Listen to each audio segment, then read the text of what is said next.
ఈ కొంచెం ఈ కాళ్ళు నడకన మేము నడిచేవాళ్ళం సార్, ఏమీ వచ్చేవి కాదు మాకు. అట్లా ఎన్ని సంవత్సరాలు ఉంది? మేము అంటే మా అబ్బాయికి ఇప్పుడు 22 సంవత్సరాలు, 20 సంవత్సరాలు సార్. 22, 23 సంవత్సరాల కాడ నుంచి అయితే మేము ఇక్కడికి వచ్చి ఉన్నాం సార్. కానీ ఇది ఎప్పుడు మట్టం ఉంటుంది. మీకు పట్టాలో ఉన్న ఇల్లు ఏనా సొంత ఆస్తి ఇది?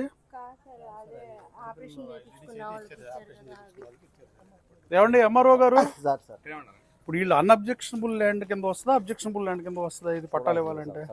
ఒకసారి ఐడెంటిఫై చేసి వీళ్ళు ఎలిజిబిలిటీ ఉంటే. మొత్తం 7 ఇళ్ళే ఉన్నాయి సార్. 7 ఇళ్ళకి కలిపి గతంలో ఇచ్చారా? కానీ కాగితాలు ఏమి లేవు. ఉన్నాయి సార్, అదే ఆపరేషన్ చేయించుకున్న వాళ్ళకి ఇచ్చినవి. మాకు అర్థమైతే చెప్పు, ఏం ఆపరేషన్ చేసుకుంటే? అదే పిల్లలు పుట్టకుండా చేయించుకున్నారు కదా. 2 పిల్లలు పుట్టాక ఓకే, వ్యాక్సిన్ ఏదో ఒకటి చేయించుకుంటే 2 పిల్లలు తాపేసిన వాళ్ళకి ఇచ్చారు. అప్పుడు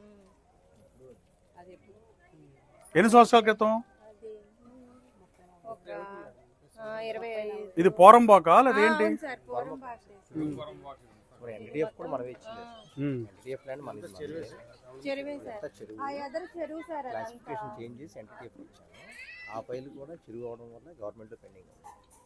వీళ్ళు ఉన్నారు కాబట్టి చెరువులు అయితే కనుక కష్టమైంది సార్. ఇది చెరువు అయితే ఇవ్వలేము, చెరువు కాకపోతే మీకు పట్టాలు ఇచ్చే బాధ్యత చూస్తాం. మనం 200 మందికి ఇచ్చాం, ఇంకో 200కి ఇస్తున్నాం 20 రోజుల్లో.